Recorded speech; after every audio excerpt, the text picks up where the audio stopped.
আজিজ যে ঘটনা ঘটাইছে এই ঘটনা সম্পূর্ণ মিথ্যা ও ভিত্তিহীন।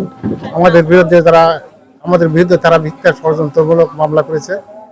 তার কারণ আমাদের এই জমি সংক্রান্ত বিষয়ে আমরা সালিস দরবারে ছিলাম, দুটো কথাবার্তা বলার কারণেই আমাকে এই ফাঁসানোর জন্য এই কায়দা করে নাটক করে এই ষড়যন্ত্র করে বস্তাবন্দি করে তাকে রেখে আসে এই নাটক করে আমাদেরকে ফাঁসানোর জন্য আজকে এই নাটক শুরু করেছে। এই সম্পূর্ণ মিথ্যা ভিত্তিহীন।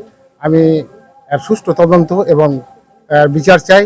আর শাসাশাসি জমির নামলে খুন করবো আমি জীবনের ভয়ে রবিবারের দিন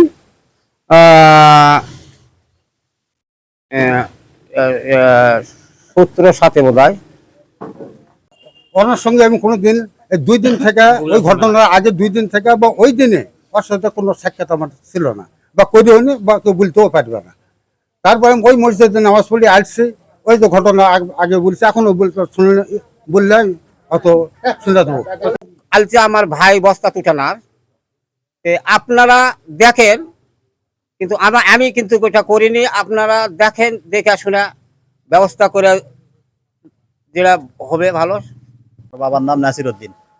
বাপ ছেলের বিরুদ্ধে মালদা থানায় যে অভিযোগটা করা হয়েছে এটা পুরাপুরি মিথ্যা, সাজানো এবং নাটক এবং রহস্যজনক। আমি এর সুষ্ঠু বিচার চাচ্ছি এবং প্রশাসনের কাছে আকুল আবেদন করতেছি খুব তাড়াতাড়ি যেন সত্য উদ্ঘাটন হয়। জমি জামার বিরোধের জেরে আব্দুল আজিজ যেই অভিযোগটা আমাদের করছে এটা পুরাপুরি মিথ্যা এবং বানোয়াট। আমরা এর তীব্র নিন্দা জানাচ্ছি। আজকের এই সংবাদ সম্মেলনের মাধ্যমে সবার কাছে অতি তীব্র নিন্দা জানাচ্ছি।